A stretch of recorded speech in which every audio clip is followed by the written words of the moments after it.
Ito na yung order ko galing sa Shopee para sa dalawa kong cellphone.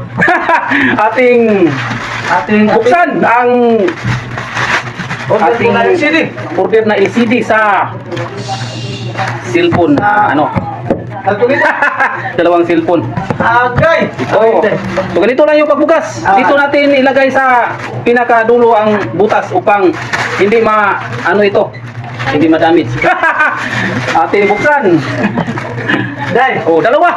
Dalawa itong isa lang yung sealer niya. Isa lang yung sealer at dalawa yung cellphone. Ating buksan isa-isa. At ating subukan. Baka factory defect ito at maaari pa nating masauli. Ating buksan. So, bago natin buksan ito, unahin mo natin buksan itong cellphone upang ating masubukan ang LCD. Kaya kunin muna natin itong yung SIM tray. Gamitan lang yung parang karayom. Oh, tusukin lang ang butas tapos kunin ang SIM tray. Ito yung SIM tray na may SIM card. At ating lagyan, kunin niyo yung back cover. Dahil hindi natin ito masubukan kung hindi natin ito kukunin. Ating baklasin. Yung kuko ay ganin mo mo lang sa gilid. So, ito naman yung niya, yung fingerprint niya ay itulak natin upang hindi masama sa cover. Yan. Nabuksan na. Pada. So ito naman ay kailangan nating baklasin yung mga screw dahil doon natin susubukan yung LCD niya. At ating gamitan din natin ng tools sa pagbukas. Nasaan na yung ito na yung pambukas sa mga screw na maliit. Mini screw ito. Ating baklasin muna natin lahat ang mga screw upang ating masubukan. Bago natin baklasin itong nakabalot sa na pinadala sa Shopee ay kailangan muna nating ayusin. Subukan muna natin. Kaya i-prepare muna natin yung cellphone upang hindi tayo mahirapan sa pagsubok. Kaya nice. Kaya baklasin muna natin yung maliit na screw upang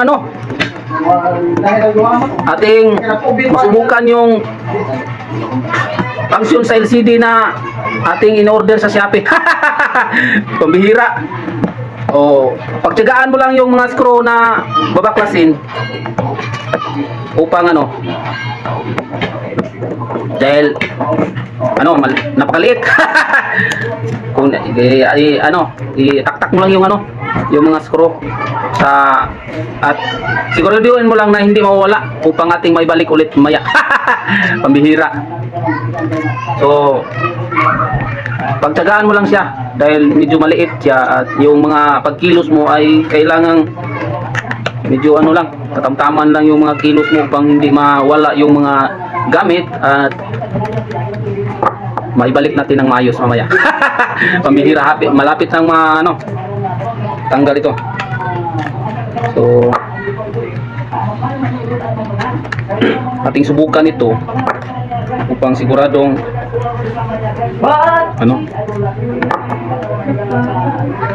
so ito na yung motherboard niya. Ito naman yung battery, disconnect muna natin yung battery upang ating baklasin dahil ito naman yung sa LCD. So hindi tayo makasubok kung hindi natin babaklasin yung battery. So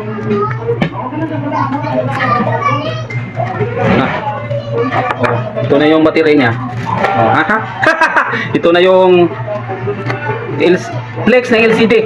So kailangan babaklasin natin yung LCD upang ating ipalit dito sa sira na LCD. Biya kasi ito kaya nasira. So ang LCD, ito naman yung display sa LCD. Ngunit nakasabay yung yung charging system ng cellphone.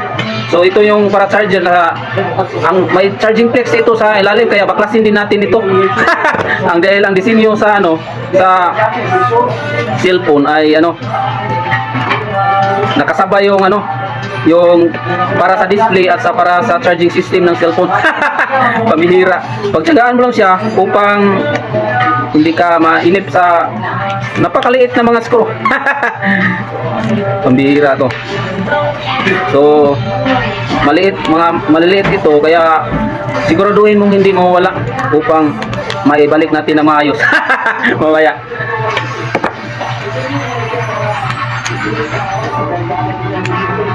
So, kailangan naka-video tayo dahil ito yung patunay kung epektibo yung binili natin na LCD ay maaari nating ma-return sa seller upang at kanyang palitan. Oh, yan. So, ito yung sinasabi ko na meron siyang flex. Ito yung charging flex niya na kasabay sa sa LCD. Oh, i-disconnect din natin tong lahin mo lang sa kuko ay maaari mo lang baklas yan. At ito naman yung LCD ay kailangan nating baklasin. Kuha ka lang ng blade upang baklasin natin at mapalitan ng LCD.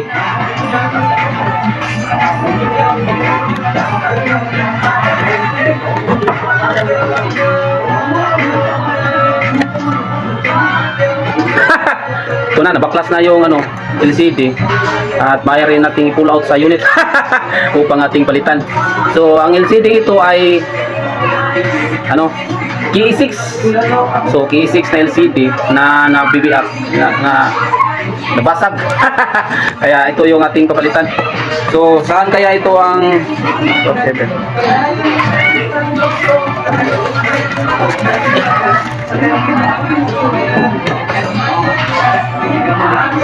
So, Spark Air na nakasulat dito, Spark Air. Kaya ito yung unahin natin na babaklasin bago yung isa. Kaya dito natin sa gilid natin buksan upang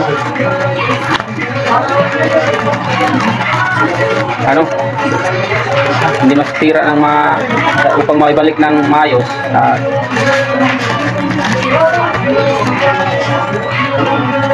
Subukan natin yung LCD. Ito na yung LCD. Pambihira. May pang pa. May pinadala pa na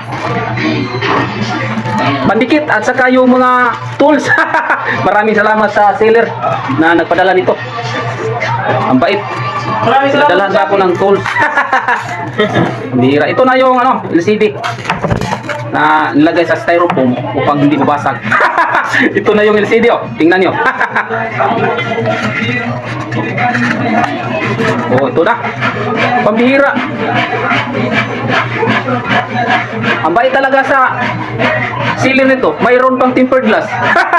Hindi naman ako nag-order ng tempered glass, ngunit pinadalhan. Kaya ang bait talaga. Maraming salamat sa seller. Oh, ito na yung tempered glass niya.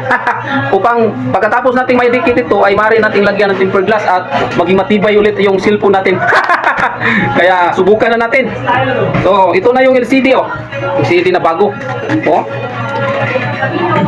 Subukan natin ito upang iangat lang natin ng kabilang flex ng kunti. Ayan, upang may pasok sa gilid. Ito na yung Dandahan lang sa paglagay. Upang dahil pag mapupul yung flex ay maaaring masira yan. Kaya dandahan ka lang. Ito na yung cellphone na LCD nating binili sa Xiaomi. Pambihira. Ilagay na natin yung terminal sa slot upang ating subukan. At natin ng kunti, iluin.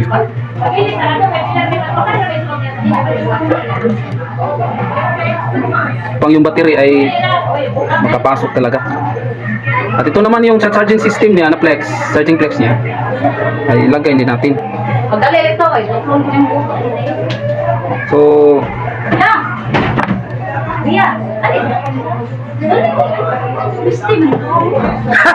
kasyang-kasya. Parang ayos to Parang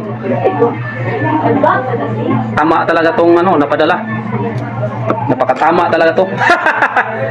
Ito, ibalik na natin yung LCD o yung battery sa unit upang masubukan na natin. Oh, ito yung terminal sa battery, idikit na natin upang may balik. Kaya ito na. Oh, ha? Ito naman yung volume control sa ibabaw na bahagi at ito naman yung volume up, volume down. At ito naman yung ano, yung power switch. Ito yung pindutin natin upang masubukan yung ano, yung function sa LCD kung gumagana ba siya sa unit.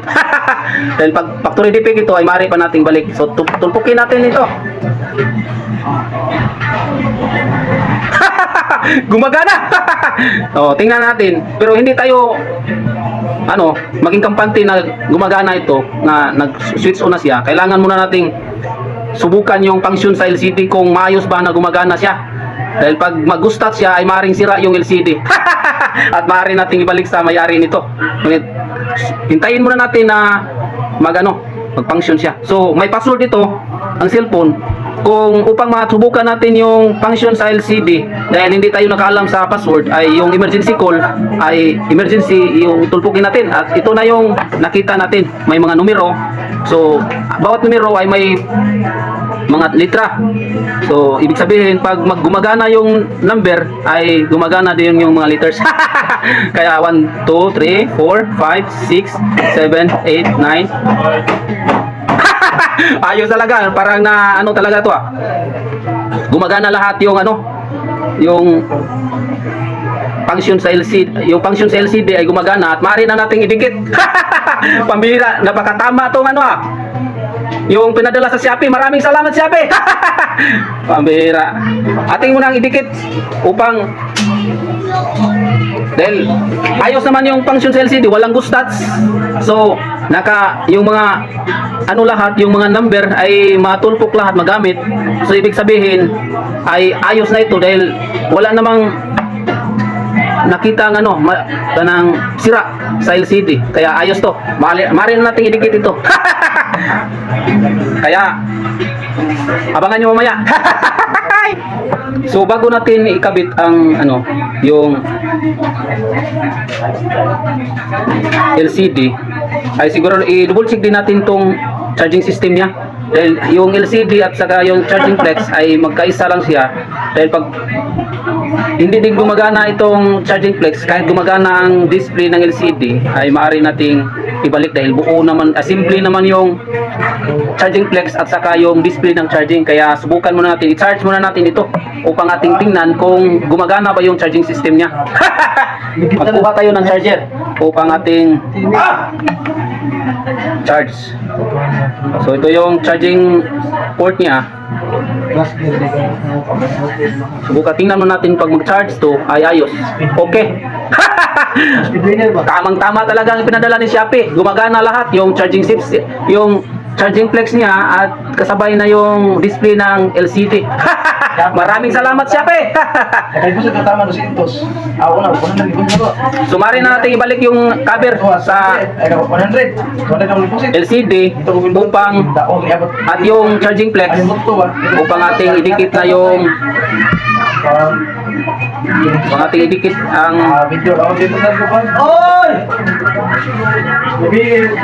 LCD. So ibalik na natin yung cover sa motherboard upang ating maibalik yung back cover niya at idikit na natin sa LCD, yung sa frame ang LCD ng cellphone. Kaya pagtsagaan mo lang yung mga screw na ibalik sa unit dahil napakaliit ito at gandahan mo lang ilagay siya.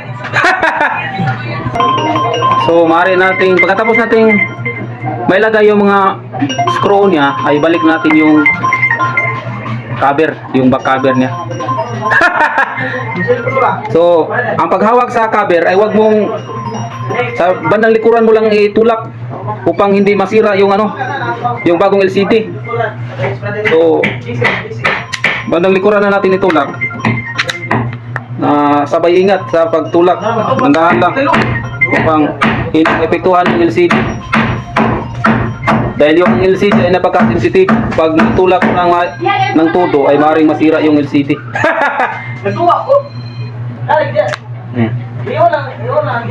So, ayos na. So, maaari na natin subukan. Ilagay muna natin yung SIM tray upang hindi natin makalimutan bago natin subukan. Oh. Pasok na yung SIM tray niya. So, subukan natin pag gumagana na to. Nandito na. Hindi pa ito naidikit. Oh, tingnan niyo. Mamaya na, i-double check muna natin pag ayos na yung ano, yung function talaga sa LCD ay saka na natin idikit dahil pag nailagay natin yung ano niya, yung back cover, minsan yung may unit na grounded yung cover, pag lagyan ng cover ay hindi na yan gumagana yung LCD. Kaya bago natin idikit upang masauli natin yung LCD kung ano yung unit, sira yung unit niya, ay double check talaga natin bago natin idikit. Dahil pag maidikit na yan ay hindi na yan maisauli sa sealer. Kaya i-double check muna natin. So ayos. So walang ano, ayos talaga yung function sa LCD at maaari nating i-switch off. Dito din natin subukan yung control, yung volume niya at volume up, volume down, volume up, at saka yung power switch itulak natin. So ito na shutdown. So ayos, naka-turn off na yung cellphone. Ay maaari na nating idikit yung LCD. Alam niyo ba kung paano magdikit sa LCD? Kaya subaybayan niyo. So ito yung pamaraan sa pagdikit sa LCD. Ito yung ating pandikit. At ito naman yung LCD. So angat muna natin ng konti. Tapos lagyan natin ng pandikit. So dandahan lang, dito lang tayo sa bandang magdikit sa LCD.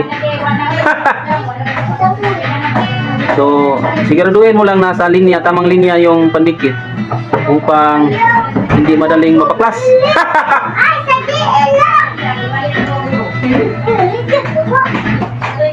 So ikutin na natin sa pandikit yung bawat gilid upang maayos talaga yung pagdikit sa LCD sa frame. Ang bihira. So ikutin mo lang siya. So ganito lang yung paghawak. Dandahan mo lang yung mga huwag mong hawakan yung bandang lens sa camera dahil pag maano siya, mas maring maging malabo yung camera pag mahawakan mo yung bandang lens niya. Ikutin mo lang siya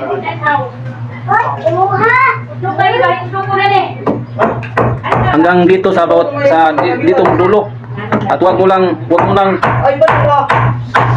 isali yung nasa pinakadulo dahil at patapos mong maikot siya, takpan. At tingnan kung maayo ba yung sa LCD pagkalagay. Tapos kung sa tingin mo maayos na siya, ay mayari lagyan mo ng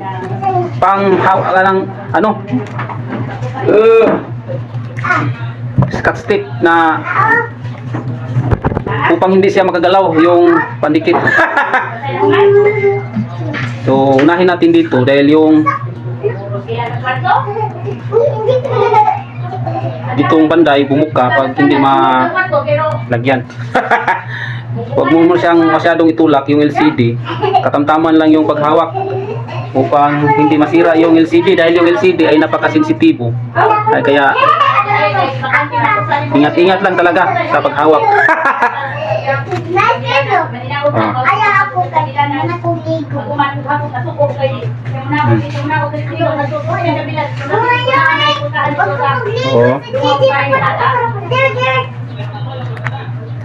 Tulo. So, lagyan mo lang ng pandikit upang hindi gumalaw yung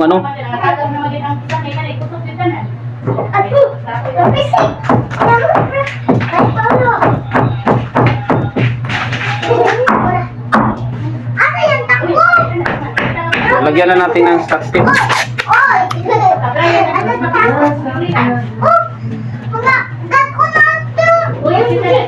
So sa pagkuha naman sa scotch tape ay dito tayo magbaklas. Pag matuyo na to mga 2 oras, dito tayo magbaklas upang hindi matulak ng pag dito tayo, maaaring matulak natin yung LCD ay maaaring ding masira yung LCD. Kaya pag magbaklas tayo sa mga scotch tape ay dito tayo sa likurang bahagi upang hindi mapuruhan na matulak ang LCD. Lagyan muna natin dito sa dulo. Uy. Dili mo dia, dili mo subo, dili mo dia. Hindi na doon kay mga ayun mga tagat mo. Ang palisak tong dipon subo.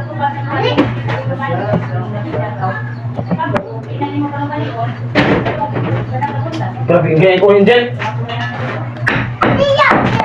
Iya karo kana dia. Di mo yung mga tagat mo. May tao dia.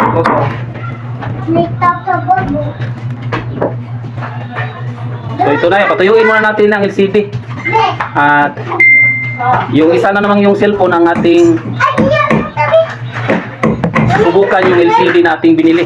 Kaya abangan sa sunod nating video ay ito naman yung isang cellphone.